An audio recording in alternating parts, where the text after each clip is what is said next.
마태복음 1장 21절에서 23절 말씀입니다. 마태복음 1장 21절에서 23절 말씀입니다. 다 같이 함께 읽겠습니다. 아들을 낳으리니 이름을 예수라 하라. 이는 그가 자기 백성을 그들의 죄에서 구원할 자이심이라 하니라. 이 모든 일이 된 것은 주께서 선지자로 하신 말씀을 이루려 하심이니 이르시되 보라 처녀가 잉태하여 아들을 낳을 것이요 그의 이름은 임마누엘이라 하리라 하셨으니 이를 번역한즉 하나님이 우리와 함께 계시다 하니라. 아멘. 네, 오늘 말씀 어떻게 하다 보니까 우리가 3주 연속 금요 예배를 지금 마태복음 1장 말씀을 가지고 이렇게 봅니다. 하나님이 계속 이 말씀을 주시는 데에는 아마 그만큼 중요하다라는 뜻이 있겠죠. 그래서 오늘 말씀은 우리가 처음에 그 요셉의 순종함 그것을 봤을 때 믿음을 봤을 때도 이 본문 말씀을 함께 읽었었는데 특별히 오늘 21절에서 23절 말씀은 하나님이 우리를 구원해 주시겠다 하신 그 약속으로 예수님을 보내주셨는데 그 예수님은 우리에게 오셔서 영원토록 우리와 함께 하시는 그 임마누엘의 하나님으로 우리에게 오신다라는 것을 하나님이 이렇게 말씀해 주고 계시는 그 말씀입니다. 그래서 예수님이 우리에게 오셔서 우리를 구원해 주시고 또 우리와 함께 하시다가 또 우리를 천국으로 이끄시잖아요. 그렇기 때문에 예수님은 우리가 다시 주님으로 새 생명을 얻어서 태어나는 시점부터 우리가 이 세상을 사는 동안 그리고 또 우리의 삶이 다해서 우리가 죽어서 천국에 가는 그 순간까지도 주님은 늘 우리와 함께 하신다라는 그 약속의 말씀입니다. 그래서 우리는 그 소망을 늘 품고 사는 자들인데 우리는 그 소망을 영원토록 잃어버리지 않고 살고 또 그 소망을 가지고 삶으로 인하여서 천국에 이르는 자가 되어야 하죠. 그래서 우리가 오늘 이 말씀을 통해서 임마누엘의 그 하나님과 내가 영원토록 사는 그 믿음의 사람이 되기를 다시 한번 우리의 마음속에 다짐하는 시간이 되시기를 바랍니다. 아멘. 그래서 오늘 우리가 읽은 본문 말씀처럼 예수님은 이 땅의 모든 사람, 주님을 믿고 하나님을 믿는 모든 사람의 죄를 구원하시기 위해서 이 땅에 오셨고 또 우리와 영원히 함께 하시기 위해서 이 땅에 오신 예수님이시죠. 그래서 예수님의 그 맡으신 일은 첫째는 우리를 죄에서 구원해 주시는 겁니다. 우리를 죄에서 구원해 주신 다음에 우리가 구원받았다고 그날로 당장에 다 천국에 다 들어가는 것은 아니잖아요. 우리가 구원받고도 내가 이 땅에서 살아야 할 내 생명의 그 귀한 목들이 다 있죠. 그래서 내가 이 땅에서 사는 날 동안에도 주님과 함께 주님의 그 말씀대로 내가 말씀을 따라 살 수 있도록 주님은 또한 우리에게 주님의 영이신 성령님을 보내주셔서 우리가 그 성령으로 살게 하시는 일도 하시고 그러다가 우리의 마지막 때에 우리가 그 믿음을 가지고 천국에 갈 수 있도록 우리를 천국으로 이끌어 가시는 그 세 가지 일을 하십니다. 예수님이 일으키시는 권능은 참 다양하고 아주 많지만 크게 세 가지로 나누면 그 세 가지를 하시죠. 죄사함을 주셔서 구원하시는 일, 우리가 믿음을 가지고 계속해서 살 수 있도록 인도하시는 일, 우리가 그 천국으로 들어갈 수 있도록 우리를 천국으로 들이시는 일, 주님은 이 일을 하십니다. 그래서 예수님께서는 그 일을 이루시려고 하나님이 보내셔서 이 땅에 오셔가지고 예수님이 앞으로 무슨 일을 하실 건지를 사람들에게 그 당시에 살던 사람들에게 다 가르쳐 주셨잖아요. 그래서 여기저기 다니시면서 예수님이 일일이 친절하게 사람들에게 내가 누구고 내가 어디서 왔고 내가 어디로 갈 거며 나는 무슨 일을 할 거다. 그거를 주님은 사람들에게 세세하게 다 가르쳐 주셨습니다. 그래서 예수님은 하나님으로부터 이 땅에 오셨고 우리를 구원하기 위해서 오신 구원자이심을 사람들에게 가르치셨죠. 그런 다음에 예수님은 내가 너희의 죄를 대신 지고 너희 죄를 사해 주려고 너희의 죄를 대신 지고 십자가에 달려서 그 십자가에서 죽었다가 내가 3일 만에 부활할 것이다. 그것을 너희가 믿으면 너희가 구원함을 얻으리라. 예수님은 그것도 사람들에게 다 가르쳐 주셨습니다. 그런 다음에 사람들이 예수님이 살아계셨을 때 믿고 따랐는데 주님이 돌아가시고 나면 그럼 어떻게 해야 하나? 그때에도 주님은 어떤 일을 벌이실 거고 우리는 그때 또 어떻게 따라가야 하는지를 또 예수님은 다 가르쳐 주셨죠. 내가 부활하고 천국에 내 그 보좌에 올라갈지라도 내가 너희에게 나 대신에 그 성령을 보내어서 그 성령이 동일하게 이 땅에서 예수님이 가르쳐 주셨던 말씀을 가르칠 거고 예수님이 다 일깨워 주셨던 말씀을 너희에게 일깨워 줘서 깨달아 알게 하실 거고 또 그 성령이 너희를 하나님의 뜻을 알게 해서 하나님의 뜻대로 살게끔 너희를 이끌어 갈 거다라는 것도 예수님은 다 말씀해 주셨습니다. 그리고 주님은 너희가 이것을 다 믿고 이것을 다 지켜서 살면 너희가 이 땅에서만 주님과 함께하는 천국의 삶을 사는 것이 아니라 죽어서도 너희의 영이 그 천국에서 나와 영원토록 거할 것이다 라는 것도 예수님은 다 가르쳐 주셨죠. 그래서 사람들은 예수님을 믿으면 구원받는구나. 내가 예수님을 따라서 살면 그 믿음의 삶, 천국의 삶을 살 수가 있는 거구나. 내가 죽는 날까지 끝까지 예수님만 믿고 살면 나도 저 천국에 들어갈 수 있는 거구나라는 사람들이 희망을 품게 되었죠. 그 희망을 품고서는 주님 앞에 나와서 주님을 믿고 따랐더니 예수님이 그것이 그냥 내 마음속에 단순히 이렇게 될 거야 라는 이상향의 그런 내 바람의 희망으로만 끝나게 하지 않으시고 예수님께서 그것이 참된 소망으로 온전히 이루어지도록 바꾸어 주셨죠.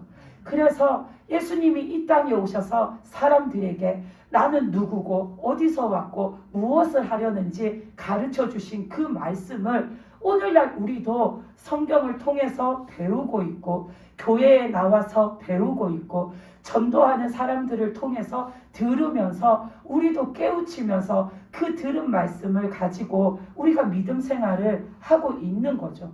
그래서 우리들도 이 땅에 오셔서 예수님이 가르쳐 주셨던 그 말씀을 듣고 믿었기 때문에 지금 우리도 주님을 믿는 자의 삶, 그 영생하는 축복의 삶을 살고 있는 겁니다. 그렇기 때문에 우리가 그 예수님께서 하시는 일, 그것을 내가 믿지 않았으면 우리도 그 구원의 축복의 삶을 살 수 없었는데 내가 믿었기 때문에 그리고 그 믿음을 계속해서 지키고 살기 때문에 저도 여러분들도 오늘 이 시간에 이곳에 지금 모여서 하나님을 바라볼 수 있고 하나님께 예배할 수 있는 자로 여전히 살고 있는 겁니다. 그래서 우리는 하나님이 주신 약속, 내가 너희와 영원토록 함께하리라. 이 약속을 내가 들었으면, 받았으면, 믿었으면 그것을 영원토록 깨트리지 않는 자가 돼야 우리가 천국에 갈 수 있다라는 겁니다. 하나님과 나와의 약속에서 하나님은 약속을 깨트리시는 분이 아닙니다. 하나님은 어떤 경우에도 약속을 깨트리시는 분이 아닙니다. 단지 우리가 그 약속을 못 지켜서 우리가 그 약속에 못 이르는 거지 하나님은 깨트리시지 않습니다. 그러니까 누가 조심해야 됩니까? 내가 조심해야겠죠. 내가 하나님과 맺은 약속, 하나님께 받은 약속을 내가 깨트리지 않도록 조심하고 살아야 하는 겁니다. 그래서 우리는 예수님이 하시는 이 세 가지 그 중에서 지금 우리는 두 번째 단계를 살고 있는 거죠. 첫 번째, 우리가 주님 앞에 나와서 주님을 믿고 제사함을 받고 구원을 받은 일은 우리가 이미 구원을 다 받은 자들이죠. 그 다음에 두 번째로 주님이 하시는 일, 이 땅에서 우리가 사는 동안에 주신 구원 잃어버리지 않게, 주신 믿음 잃어버리지 않게 주님 말씀 따라 살면서 그 믿음을 계속해서 간직하고 믿음을 이루어가는 삶, 우리는 지금 그 시기를 살고 있는 겁니다. 그 시기를 내가 믿음으로 잘 살아야 마지막 3단계인 천국에 가는 것도 내가 그 천국에 들어갈 수 있는 자로 살 수가 있는 거죠. 그렇기 때문에 우리는 지금 내가 사는 삶, 주님 말씀 따라 사는 삶, 이 삶을 정말 잘 살아야 천국에 가는데, 그럼 내가 이 삶을 잘 살려면 어떻게 해야 하나? 우리가 성경 말씀을 보면은 구원을 얻은 자들의 공통점이 뭐냐면 늘 하나님과 잘 살았다라는 겁니다. 한마디로 설명하면 하나님과 부딪히는 거 없이, 어긋나는 거 없이, 다투는 거 없이 하나님과 잘 살았다라는 겁니다. 그런데 하나님 앞에서 이렇게 믿음을 지키지 못하고 심판을 받는 자들의 삶을 보면 한마디로 표현하면 하나님과 못 삽니다. 하나님과 늘 뭔가가 어긋나고 뭔가가 부딪히고 늘 하나님과 뭔가 다툼과 분쟁이 일고 늘 하나님을 대적하고 그렇게 살다가 그 사람들은 천국을 못 가는 것을 우리가 말씀을 통해서 보고 있죠. 그렇기 때문에 우리가 지금 내가 믿음으로 사는 삶을 잘 살아서 천국에 가는 자가 되려면 나는 하나님과 잘 살아야 합니다. 이 땅에서 사는 동안 내가 하나님과 잘 살려면 내가 뭘 어떻게 하고 살아야 하나님과 잘 살까? 그거는 우리가 너무나도 이렇게 어쩌면 뻔한 답이죠. 하나님 뜻대로 사는 거, 하나님 말씀대로 사는 거, 그거 외에는 방법이 없습니다. 그렇기 때문에 우리는 죽으나 사나 싫으나 좋으나 늘 하나님의 말씀에 순종해서 살아야 되는 겁니다. 우리가 그 말씀에 나오는 인물 중에서 아담을 보면은 하나님의 말씀대로 이렇게 하나님의 말씀을 따라서 살던 모습과 하나님의 말씀대로 살지 않음으로 인해서 사는 모습을 보면 확연하게 너무나도 차이가 나죠. 그 아담은 하나님이 사람을 지어놓고서는 너무나도 심히 기뻐하시고 좋아하시고 하나님께서 그와 함께 하시기를 즐거워하셨던 존재인데, 그래서 그가 하나님 말씀대로 살 때에는, 하나님 뜻대로 살 때에는 하나님이 주시는 모든 축복 안에 거하는 자였지만 그가 하나님의 말씀을 어기니까, 그가 하나님과 부닥치고 하나님의 말씀을 거역하고 하나님과 다투는 자가 되니까 그에게 주셨던 모든 축복, 그에게 주셨던 모든 행복이 하루아침에 다 빼앗겨서 그 아담의 손에서, 그 아담의 삶에서 싹 다 완전히 온전히 다 없어지는 것을 우리가 말씀을 통해서 알 수 있습니다. 오히려 그에게는 이제 고통이 있고 질병이 있고 어둠이 있고 슬픔이 있고 고뇌가 있고 번뇌가 있고 살아가는데 힘든 것들 투성이입니다. 그가 하나님 말씀대로 살았을 때에는 그의 인생에는 그런 것들이 계획되어져 있지 않았습니다. 근데 하나님의 말씀을 벗어나는 자가 되니까 그 모든 축복이 거두어지고 그 모든 나쁜 것들이 그의 삶에 다 이제 자리 잡기 시작하는 거죠. 이것처럼 우리가 하나님과 잘 살려면은 다른 거 없습니다.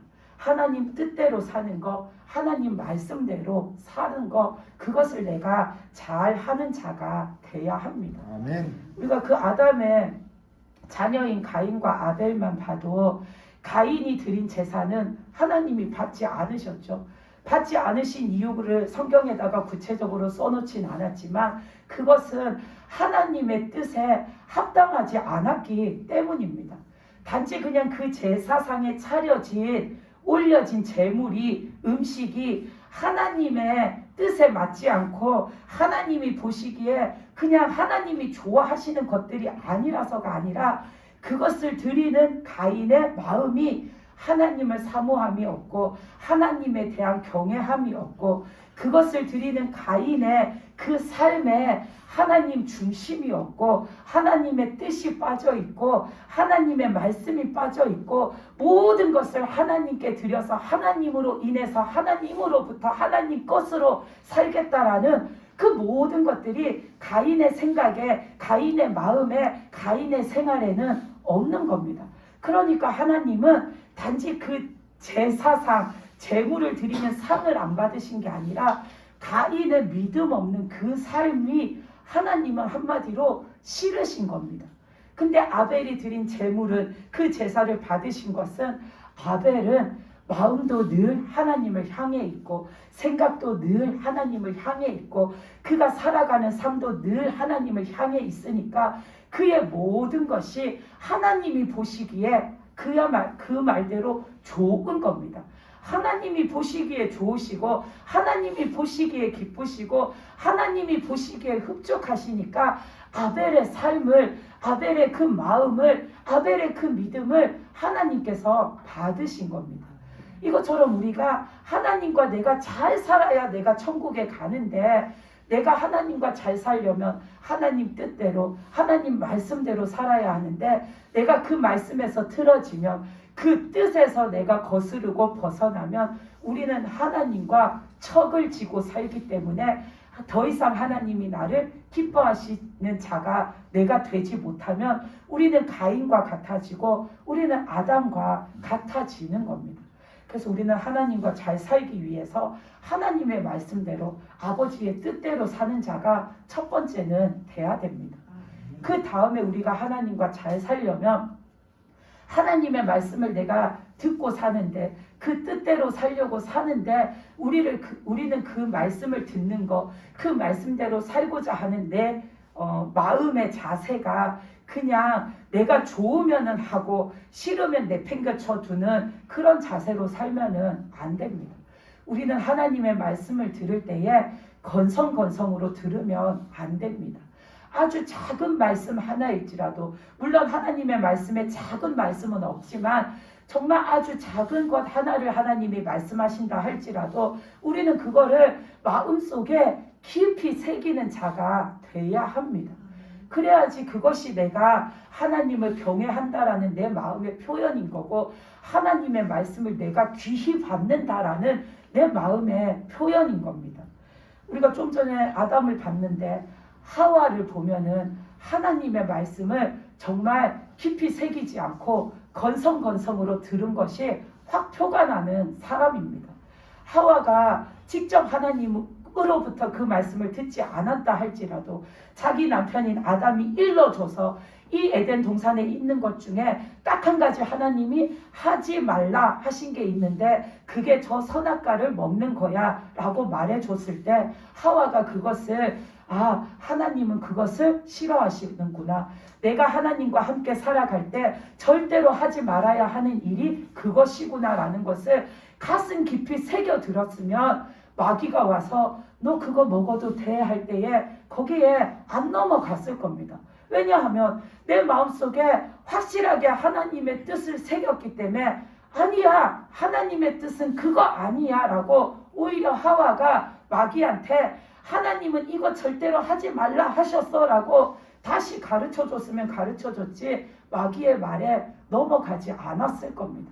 근데 하와는 하나님이 이거는 하지 마라, 이것은 내가 싫어한다 하시는 그 말씀을 하셨을 때에 하와는 그거를 깊이 새겨 듣지 않고 그냥 건성으로 들은 겁니다.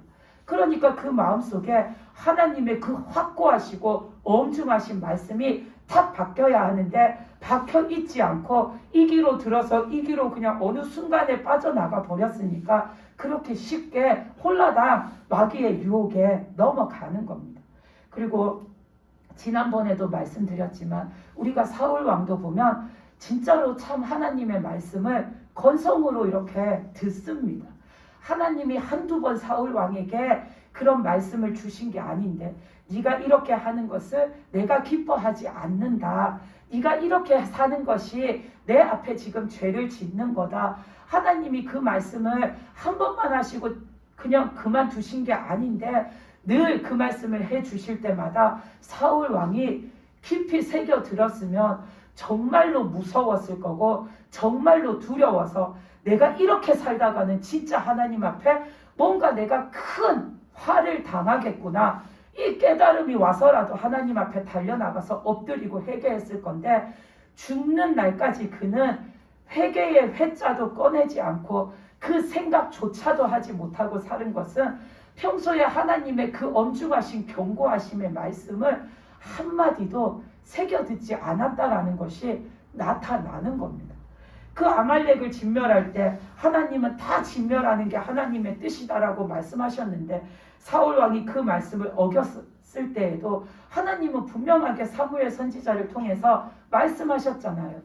네가 그것을 진멸하는 것이 내 뜻인데 좋은 것을 남겨두고 네 눈에 좋은 거, 네 보기에 좋은 거, 그런 것들을 남겨둔 것, 그것이 하나님의 말씀을 어긴 거고 하나님의 명령을 네가 어긴 거고 그것이 바로 네 죄다라고 말씀해 주셨는데도 사울 왕은 그것을 귀담아 듣지 않습니다.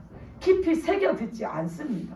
그러면서 사무엘 선지자가 그랬잖아요. 하나님이 당신을 왕으로 세운 걸 후회하신다고. 하나님이 이제 당신에게 이 나라를 계속해서 주시지 않을 거라고. 이미 다른 사람에게 넘기셨다고. 그게 하나님의 뜻이라고 말씀해 주셨을 때 얼마나 엄중하신 말씀인데 사울 왕은 그것을 깊이 새겨 듣지 않고서는 그냥 건성으로 듣습니다. 그래? 알았어. 근데 지금 그게 중요한 게 아니야. 백성들이 지금 우리가 전쟁이 이겼다고 하나님 앞에 제사를 지내려고 다 기다리고 있는데 우리 빨리 가서 제사 지내야 돼. 내가 빨리 나가서 백성들 앞에 내 모습을 드러내고서는 이 전쟁에서 이긴 것을 기뻐하면서 하나님께 제사 드리는 것을 백성들이 봐야 돼 하고서는 사무엘 선지자에게 빨리 제사 드리러 가자고. 그 제사 드리는 데에 내가 나가서 백성에게 모습을 보일 수 있도록 나를 데리고 가서 제사 드리라고. 사울 왕의 마음속에는 하나님의 말씀이 하나도 두려움의 말씀으로 와닿지가 않은 겁니다. 그의 마음속에는 지금 이 전쟁의 승리를 기뻐하는 거 그게 막 너무나도 이렇게 마음속에 가득 차 있고 그게 막 너무 급한 일이고 그 기쁨을 막 이렇게 축하할 때에 백성들이 자신을 막 칭송해 주는 거 그것을 지금 듣고 싶은 그 마음에 지금 취해 있어가지고 사울 왕은 지금 하나님이 뭘 꾸중하셨고 무엇 때문에 하나님이 화가 나셨는지 거기에는 아무 생각이 없는 겁니다. 그렇기 때문에 사울 왕은 하나님과 이 땅에서 살 때에 참된 관계를 좋은 관계를 맺지 못하고 잘 살지를 못한 겁니다. 우리들도 하나님의 말씀을 듣는다 하면서 건성으로 듣고 살면 하나님 뜻대로 살 수가 없겠죠. 우리도 내가 하나님을 믿고 산다 하면서도 하나님 말씀을 내가 건성으로 듣고 살면 믿음의 삶이 뭔지 믿음으로 사는 게 어떻게 사는 건지 내가 똑바로 깨우쳐 알지 못했기 때문에 우리가 믿음의 삶을 못 살 수밖에 없는 겁니다. 그러면 결국은 나도 하와처럼 하나님의 말씀을 흘려버려서 사울왕처럼 하나님이 주신 경고를 무시하고 살아서 내 기쁨에 내 자아도취에 취해가지고 내 삶에 지금 이 급한 일에 빠져가지고 이 좋은 일에 이 신나는 일에 이게 너무나도 급하고 좋고 이게 우선이어가지고 하나님의 말씀은 그냥 들어버리게 되면 우리들도 하나님과의 관계가 이 땅에서 잘 살아가는 관계가 되지 못하기 때문에 결국은 내가 믿음에 이르는 그 믿음을 내가 세워갈 수가 없는 겁니다. 그래서 우리는 하나님이 주시는 칭찬 새겨 들어서 그걸로 우쭐하는 게 아니라 내가 이번에도 잘했으니까 앞으로도 계속 이 마음 가지고 이렇게 하나님께 드리면 하나님이 기뻐하시는 일이구나 생각하면서 더 잘하려고 노력하고 하나님이 꾸짖는 책망의 말씀을 주시면 그것을 그냥 쓱 밀쳐버리고 흘려버릴 게 아니라 내가 하나님 앞에서 이런 것을 잘못했는데 그냥 지나쳤으면 죄가 쌓였을 텐데 하나님이 나를 사랑하셔서 깨우치게 하시네. 돌이키게 하시네. 이것을 씻고 내가 다시 하나님 앞에 새롭게 믿음을 쌓아가도록 기회를 주시고 은혜를 베풀어 주시네. 여전히 하나님은 나를 사랑하시는구나. 우리가 그 마음을 가지고 하나님 앞에 이런 믿음의 마음을 가지고 나아갈 줄을 알아야 하는 겁니다. 그렇게 살아갈 때에 내 믿음이 하나님이 보시기에 흡족한 믿음이 되고 내가 하나님과의 관계에 있어서 하나님과 나는 평생을 잘 살아가는 자가 될 수가 있는 겁니다. 그래서 우리는 절대로 하나님의 말씀을 흘려버려서는 안 됩니다. 꼭 나한테 축복해 주시는 말씀만 노트에 적어가면서 핸드폰에 기록하면서 그거를 갖다가 달달 외우면서 그 말씀만 기억하고 사는 것이 아니라 우리에게 주시는 모든 말씀을 내 마음속에 간직하고 살면서 하나하나 하루하루 살아가면서 이 말씀 꺼내서 생각해보고 이 말씀 꺼내서 생각해보면서 내가 그 말씀대로 살려고 자꾸 노력해 가야지 우리가 하나님 앞에서 하나님이 기뻐 받으시는 아벨과 같은 자가 될 수가 있는 겁니다. 그리고 또 우리는 하나님의 말씀 따라 살 때에 그 하나님이 주신 말씀을 의심하지 말고 살아야 합니다. 나는 의심 안 해요 하지만 우리가 살아가는 삶에서 보면 나도 모르게 의심이 순간순간 들어옵니다. 근데 그걸 길게 가지고 살지 않기 때문에 내가 큰 죄를 안 짓고 사는 거지 순간순간 우리의 마음엔 의심이 들어옵니다. 그 예수님의 제자인 베드로도 그렇게 믿음 좋은 베드로인데도 불구하고 한순간의 의심으로 그 물에 빠졌잖아요. 예수님이 한밤중에 물 위를 걸어서 오는 거를 베드로와 제자들은 자신들이 타고 있는 배에서 이렇게 앉아서 쳐다보다가 베드로가 귀신이 아니라 예수님이 물 위를 걸어오신다라는 걸 알고서는 예수님한테 주님, 저도 주님처럼 물 위를 걸어보고 싶습니다. 저도 물 위를 걷게 해주십시오 했을 때 예수님이 허락하셨잖아요. 그래 와라 그렇게 해라 라고 하셨죠. 그랬을 때에 베드로가 처음에는 주님만 바라보고 주님의 그 말씀을 딱 믿고 주님이 계시는데 뭐 하고서는 배에서 발을 바다로 내딛어서는 그 바다 위에 서서 한 걸음 한 걸음 주님을 바라보면서 나아갔는데 어느 순간 마음속에 의심이 들어온 거죠.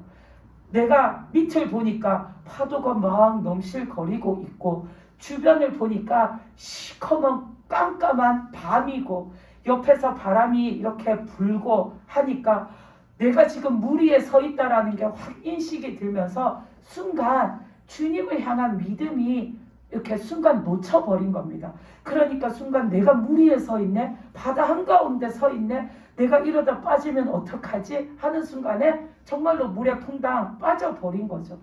이것처럼 우리들도 내가 막 악해서 내 마음속에 불신이 그득해서 늘 하나님의 말씀을 의심하는 게 아니라 믿음으로 살고자 하지만 믿음으로 살고 있지만 때때로 우리는 사람이기 때문에 자꾸만 의심이 들어오는 순간이 있습니다. 근데 그 작은 찰나의 의심조차도 우리는 자꾸만 내어버리고 다시는 그런 찰나의 의심조차도 하지 않고 하나님을 믿으면 100%다 믿고 하나님의 말씀을 믿고 나아가면 100%다 믿고 신실한 믿음 가지고 나아가는 자가 되도록 늘 그렇게 우리가 온전한 믿음 갖기를 하나님 앞에 바라야 됩니다. 아멘. 우리는 하나님이 주신 말씀 이렇게 내가 체험한 하나님 그것을 체험하고 가서도 대본의 집에 가서도 아주 작은 일에 내가 받고 온 은혜가 진짠가 의심할 때가 있습니다. 가장 많은 게 우리가 이렇게 어디 아파가지고 하나님 앞에 기도를 내가 하든지 아니면 목사님께 이렇게 안수 기도를 받으면 그 순간에는 기도 받았다라는 마음 때문에 이렇게 마음에 되게 안심이 들고 편안해집니다. 내 병이 완전히 싹 다 나은 건 아닌데 그 순간에는 나 이제 기도 받았으니까 괜찮을 거야 하는 안심이 내 마음에 들어오기 때문에 내가 아침에 엄청 아팠는데 그 순간에는 좀 덜 아픈 것 같습니다. 그러니까 하나님이 이제 나를 만져주시고 고쳐주시는구나. 나 이제 괜찮을 거야. 그렇게 딱 믿고서는 집에 갔는데 집에 가서 또 이렇게 뭘 하고 왔다 갔다 하다 보니까 다시 이렇게 쿡쿡 쑤시고 어디가 아픈 게 또 나타나면 그 순간에 하나님이 만져주셨는 줄 알았는데 아닌가? 안 고쳐졌나? 우리는 그렇게 대번에 의심하는 마음을 갖습니다. 이게 의심이 아니라고 하실지 모르겠지만 이것이 의심하는 마음입니다. 그건 우리가 너무나도 마음이 연약하기 때문입니다. 하나님이 질병을 고쳐주셨는데 그 질병을 고쳐주셨다고 해서 그게 10분, 20분, 뭐 30분 내에 싹 다 없어지는 게 아닙니다. 오늘 기도 받고 갔으면 극심했던 고통을 덜 하게 해주시고 다음날 되면 내가 하루 종일 일하고 생활하는 데에 할 때마다 힘들어서 아이고 그랬는데 그런 소리를 안 내고 내가 오늘 하루를 지내게 해주시고 또 그 다음날이 되면은 이제 그렇게 조금 아팠던 것조차도 어느 순간 내가 생각하지 못하고 의식하지 못한 채 그냥 스르르 넘어가고 그러다 보니까 그 다음날이 되면 나 이제 안 아프네? 이렇게 하나님이 하나하나 그렇게 내 증상들을 고쳐서 없애주십니다. 그런데 우리는 내가 기도받고서 한 시간, 2시간 지났는데 또 내가 그 아팠던 게 이렇게 느껴지면은 이게 나은 게 아닌가? 하나님이 고쳐주신 게 아닌가? 다시 아프네? 아직 안 고쳐졌나? 우리는 자꾸만 그런 마음을 갖는데 그런 마음을 가졌을 때에 하나님이 고쳐주셨던 그 역사가 날아가 버리게 되는 겁니다. 그래서 다시 아프더라도 괜찮아. 하나님이 고쳐주셨어. 내일 되면은 더 나을 거야. 이거 하나님이 거두어 가실 거야. 우리는 그렇게 믿고 나아갈 때에 하나님이 우리의 믿음 안에서 역사하시는 겁니다. 그리고 또 우리가 하나님 앞에서 이렇게 어떤 사람과의 관계 속에서 그 관계 개선이 필요할 때도 우리는 하나님께 도와달라고 기도하잖아요. 그래서 막 기도하고 나서 내가 다음날 그 사람을 상대방을 만났을 때에 이 사람이 나한테 절대 그런 사람이 아닌데 다음날 만났더니 나한테 막 친절하게 대하고 그 사람이 뭔가 달라진 것 같으면 역시 우리 하나님이 하룻밤새 저 사람을 저렇게 바꿔 놓으셨어 막 그러잖아요. 그러면서 막 속으로 신나하고 그 사람과 만나서 얘기하는 동안에 이 사람은 모르지만 나는 그걸 생각하면서 계속해서 얼굴에 막 미소가 번지면서 싱글벙글 웃고 있잖아요. 왜냐하면 나한테 저 사람 때문에 막 스트레스를 받고 내가 살았는데 하나님이 어젯밤에 기도했는데 오늘 만났더니 저 사람이 나한테 잘해주네. 하루아침에 하나님이 저 사람을 변화시키셨네. 그래서 막 신나하는데 며칠 있다가 내가 그 사람을 또 만날 일이 있어서 만났는데 이번에는 이 사람이 그냥 옛날과 또 똑같은 거예요. 그러면 우리는 그 순간에 무슨 생각을 하냐면 그럼 그렇지. 사람은 안 변해. 틀림없이 그 생각을 할 겁니다. 그러면서 하나님이 고쳐주시기는 뭘 고쳐주셔. 저렇게 쉽게 고칠 것 같으면은 내가 이때까지 쏙 썩고 살았겠어? 하면서 우리는 어제까지만 해도 역시 우리 하나님 막 그랬는데 며칠 지나서는 그 사람이 원래대로인 것을 보고서는 하나님이 안 고쳐주셨다고 하나님이 그 사람을 변화를 안 시켜주셨다고 실망하게 됩니다. 근데 하나님의 역사하심은 그렇게 막 하루 이틀 안에 당장 뭐가 확 뒤집어져서 바뀌어지는 게 아닙니다. 하나님의 역사하심에도 하나님은 시간을 두고 하나하나 풀어가십니다. 그래서 하나님께서 하나하나 풀어가시면서 그 상대방, 그 사람의 내가 한 가지가 싫어서 그 사람이 싫은 게 아니겠죠.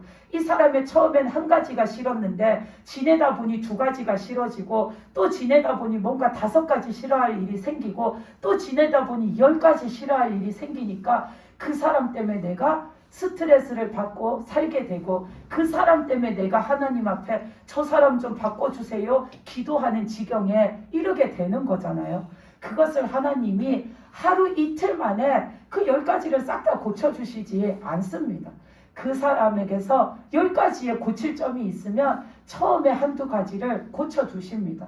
그러다가 좀 지나다가 또 그 사람에게서 고쳐야 할 몇 가지를 하나님이 또 바꾸어 주십니다. 그러다가 또 시간이 또 지나서 또 보면은 그 사람에게 원래 있었던 안 좋았던 그런 성품들이 어느 순간 사라지고 없게 됩니다.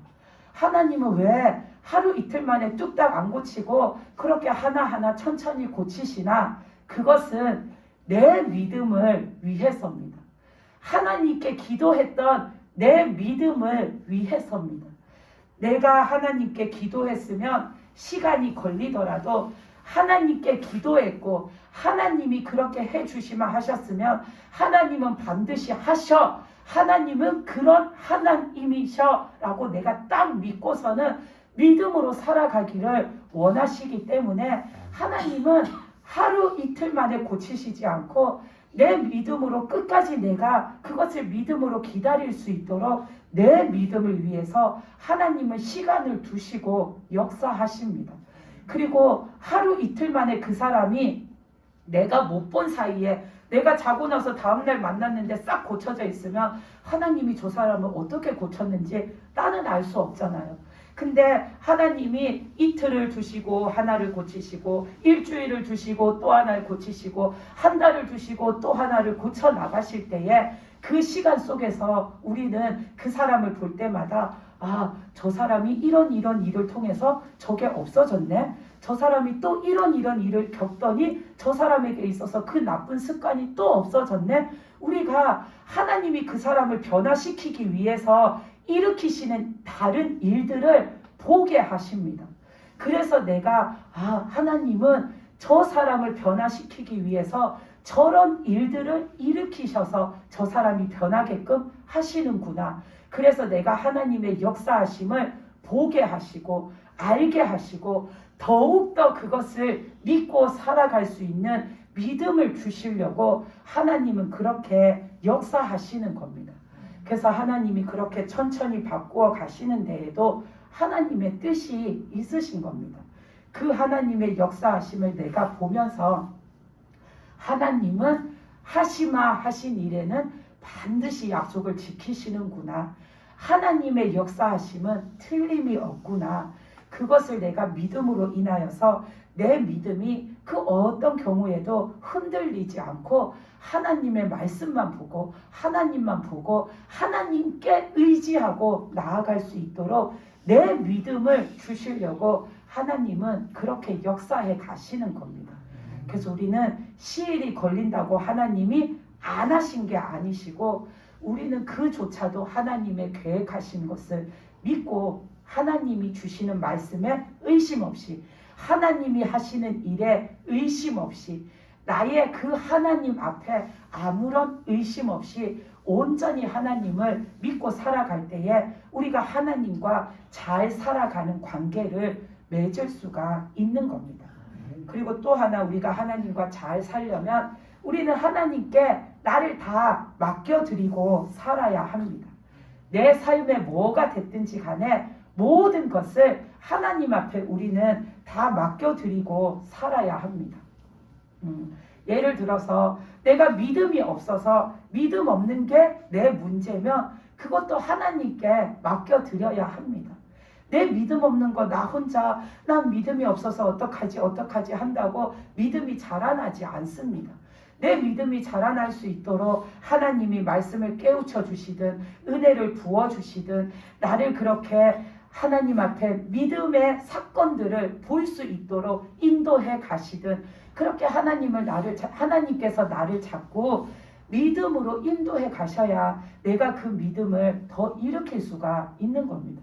그래서 우리는 믿음 없는 것도 하나님께 맡겨드려야 하고 또 우리가 내가 하나님을 믿고 살면은 믿음의 성품이 돼야 되는데 그렇지 못해서 내가 늘 육신적인 성품을 품고 살아서 그게 문제면 그것도 우리는 하나님께 맡겨드려야 합니다.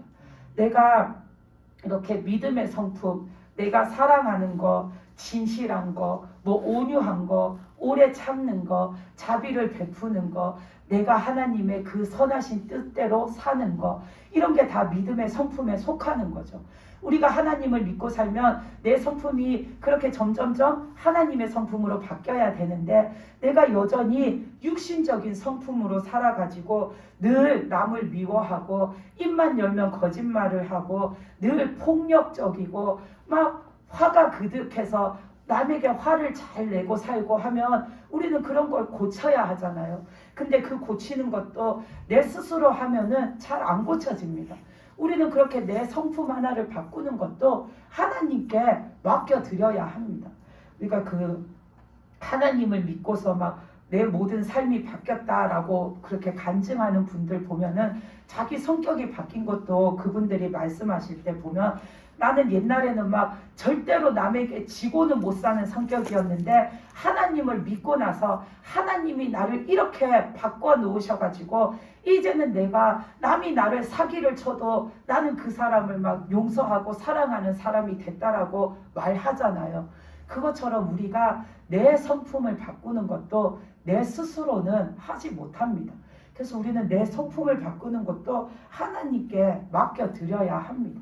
그리고 우리는 내가 죽을 때까지 사는 내 삶은 늘 무언가를 선택하는 선택의 연속입니다.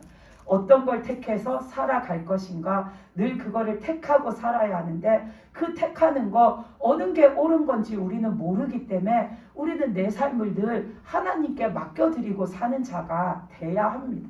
그래서 나는 어떤 사람이 돼야 하나, 나는 어떤 일을 하고 살아야 하나, 이런 것을 생각할 때에도 하나님께 맡겨드려서 하나님이 바라시는 것, 그 모습으로 내가 살아야 되죠. 그리고 심지어 우리는 내가 어제 누구랑 다퉜는데 그 사람과 화해를 해야 되는데 그 화해할 방법을 찾지 못하면 우리는 그것도 하나님께 여쭤봐야 합니다. 내가 이 사람과 어떻게 해야 화해할 수 있을까요? 어떻게 해야 이 사람을 사랑할 수 있을까요? 어떻게 해야 저 사람을 내가 용서할 수 있을까요? 우리는 하나님 앞에 그런 것조차도 하나님께 맡겨드리고 묻는 자가 돼야 됩니다. 우리는 내 삶에 있어서 아주 작고 사소한 것은 하나님 앞에 미처 기도하지 않고 그냥 내가 결정해서 내가 행하고 삽니다. 왜냐하면 이거는 그냥 내가 생활하는 거에 있어서 내 생활이 아주 작은 일이야. 이건 그냥 내가 어떻게 하면 될지 판단해서 내가 해도 되는 일이야. 이걸 굳이 하나님께 기도까지 해야 할 일은 아니야 라고 생각하지만 우리는 그냥 모든 일을 하나님께 일단은 다 기도하고 다 아뢰고 다 맡겨드리고 살아야 합니다. 내가 만약에 어디를 갈 일이 있을 때에도 내가 거기를 가도 되는지 가면 안 되는지 그거를 섣불리 내가 판단할 것이 아니라 우리가 하나님께 그것조차도 우리는 기도하면서 그 일을 행하는 게 우리가 하나님을 바라보고 사는 자의 삶의 올바른 행동입니다. 그냥 내가 생활하면서 거기에 가고 말고는 내 마음에 가고 싶으면 갈 수도 있는 거고 그냥 가기 싫고 귀찮고 피곤하면 그냥 안 가면 되는 거라고 생각하지만 그것이 아무것도 아닌 일일지라도 내가 거기에 감으로 뭔가 내가 영적으로 좋지 못하고 내가 거기에 감으로 뭔가 뜻하지 않은 일이 있을 때에 내가 그것을 하나님께 기도하지 않고 행했을 때에 내가 환난을 맞이할 수도 있는 거죠. 그렇기 때문에 우리는 심지어 그런 것까지도 하나님 앞에 맡겨드리고 기도하면서 하나님의 뜻대로 사는 자가 돼야 합니다. 그래야지 우리가 하나님과 이 땅에서 잘 살아가는 관계를 맺고서 살아갈 수가 있는 겁니다. 그래서 우리가 하나님 앞에 모든 것을 맡겨드려서 하나님의 말씀대로 살고 하나님의 뜻대로 살고 그리고 하나님께 맡겨드려서 하나님이 주시는 그 믿음의 삶을 이렇게 살아가야 하는데 우리가 그렇게 살아갈 때에 어느 누구의 한 사람의 일방적인 것으로 되지 않습니다. 우리가 이 땅에서 살아가는 그 믿음의 삶은 하나님의 의지와 나의 순종함이 있어야 합니다. 하나님의 의지만 있어가지고 하나님이 내가 얘를 천국에 보내야지 하신다고 내가 반드시 천국에 가는 게 아닙니다. 하나님의 의지만 있어가지고 내가 얘를 천국 보내야지 하시면 다 천국 갈 것 같으면 이 땅에 사는 모든 사람이 다 천국에 가야겠죠. 성경 말씀에 나온 모든 사람이 다 어떻게든 천국에 갔겠죠. 그런데 성경 말씀에 보면 하나님의 심판을 받아서 그 지옥에 간 자들도 너무나도 많습니다. 근데 하나님의 의지가 그 사람을 지옥에 보내는 게 하나님의 처음부터 하나님의 의지는 아니시잖아요.